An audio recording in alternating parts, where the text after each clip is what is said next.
Hey friends, Erin here with Daily Elevations. And today, since we are still mostly trapped in our homes, I shouldn't say trapped, willingly staying in our homes, chilling, happily or unhappily, I wanted to talk about the difference between symbols versus things.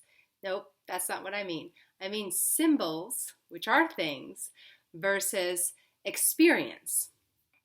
And it's kind of a really relevant thing here because a lot of us have spent our lives chasing the symbols that represent to us what we want to be feeling.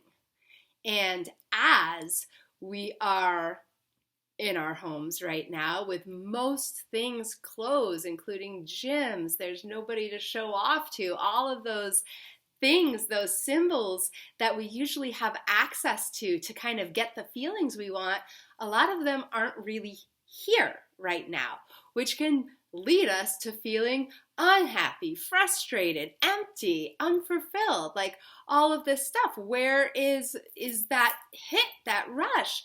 But what you may have noticed when we get those symbols, when we like have this idea that the promotion or the apartment or, I had, I'll tell you a personal story that I totally thought it was all about buying the house, and I bought this beautiful studio apartment, waterfront property in Charlestown, Mass. And as soon as I had it, and as soon as I had the mortgage, and as soon as I realized that I was in a job that I didn't like to pay for this house that I did love, but it wasn't as satisfying and fulfilling as actually having freedom in my life. Like, there was this big, aha kind of moment for me. I ended up quitting the job, quitting my apartment, and becoming like the yoga crazy girl that I am now, which is giving me the fulfillment and the freedom and the happiness that I thought that apartment was going to give me, that condo was going to give me. And a lot of those things that we chase, they're just a symbol of the experience that we're actually looking for. So as you think about the things that you are most missing right now or most wanting to connect to, and I know that like things like going to the gym, sometimes that's a very authentic expression of who you are. And sometimes we're only going to get that body that we think is going to mean something in the rest of our lives. And those are the kinds of things that like pay close attention to, like where and like what kind of workouts, what kind of body movements, what kind of engagement would you have with your body if you were doing it out of a place of pure love and pure care for your health, for your well-being, for your physical expression, versus to get your weight down or to be able to bench that. Like, what does that stuff actually mean to you?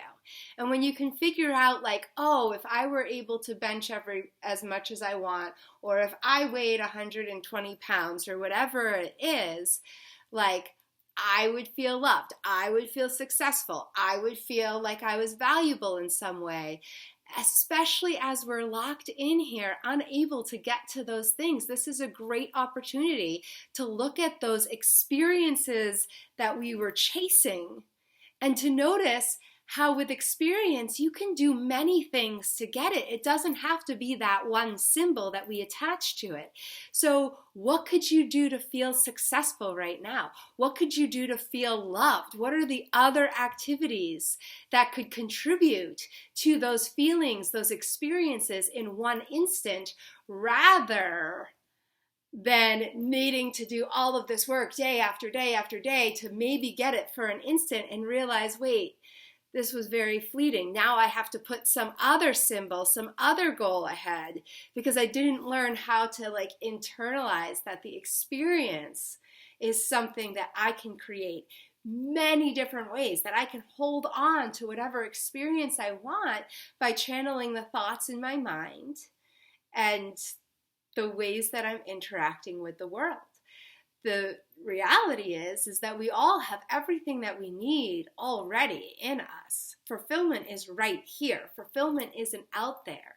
And it's this idea of separation that we were all born into that says your happiness, your love, your success, it all lives outside of you. But the truth is, all of it lives within us. All of it. There's not one thing that you're chasing out there that you can't get faster by embodying it here and now. So bringing it on back in, noticing what you want to feel, connecting with that feeling, and then figuring out either what sustains that feeling or what else can bring you into that feeling that you might have access to in each and every moment.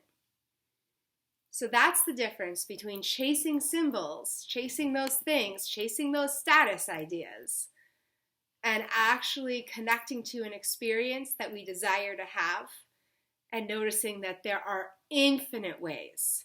There's not one way that we could chase for a lifetime, but there's infinite ways that we could have whatever experience we want to have right here, right now, in this moment. So I wish you fun with this. You guys have an awesome, awesome day, and I'll see you tomorrow.